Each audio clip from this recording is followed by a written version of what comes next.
Today's topic is accommodation.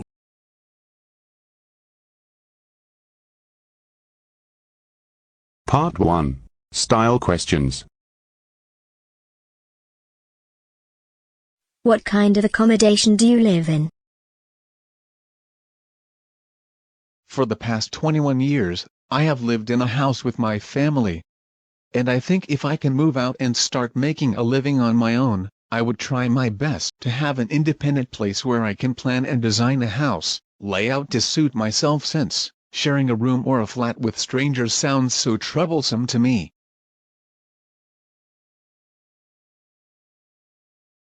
How long have you lived there? Although during my childhood, my family had to move a lot, I've lived in the most recent house for almost 10 years. Comparing to the old houses, I think this house has been the best so far.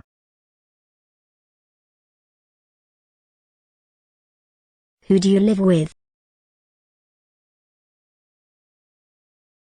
I live with my family. There are 5 of us and we all have our own room, which is way more comfortable. As the older we grow, the more privacy we need for ourselves. I think our house is big enough for us, yet still a warm and cozy place that I call home. Which room does your family spend most of the time in? It's the dining room where my family spends our time together. Not only lunch or dinner, but all our family reunions take place in the dining room, where we can enjoy a harmonious atmosphere. We always try to keep the family dinner as something we cannot go a day without, since for us it's the family bonding that lies behind.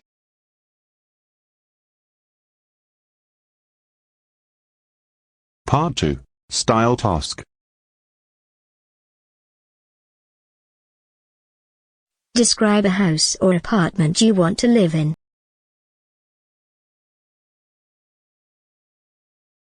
You should say what it would look like, where it would be located, what facilities this would have, and explain why you want to live there. We all as humans dream fancy about our houses. So, there are some who want all the luxuries in their house while some prefer living close to nature. I want my house to be a mimic of nature. So, I want a small waterfall in my house where I can take bath, and then I want my house to have a lot of flowers and be surrounded by trees. So that in the evening when I wish to sit down, I should feel calm and serene from inside.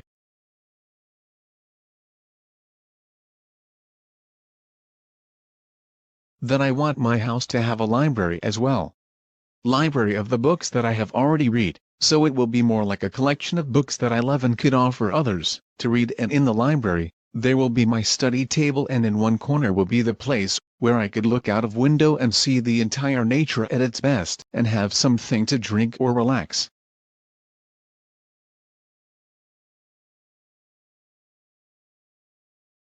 There will be part of my house where I will allow anyone to come in and sleep over and have food just for free. Because I want people to travel and travel with entire safety, with nothing to worry. I want them to explore this beautiful world.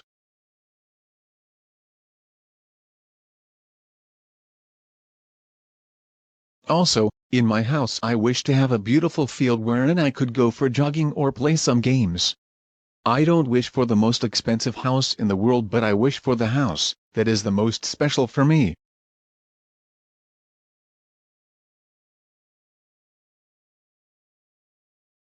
Part 3. Style questions.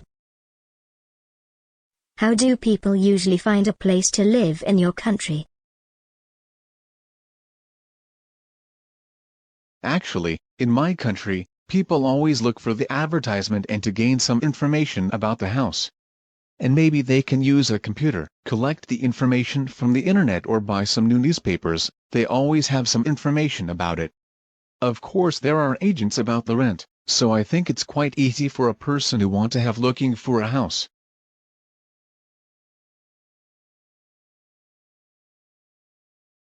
So what factors do you think determine where people choose to live? Well, I think most of Most of the important reason is comfortable and the price and the convenient. How would you compare living in an apartment and living in a house? Well, when I was in China I lived in the apartment. It was quite small, and I felt like it was not as comfortable as the house. However, in my apartment I never find any insects because I live in the 5th floor of the building, which is quite high-end, higher world than when I lived in the house. You know, sometime they can find the insect climbing to my house. I'm afraid of it.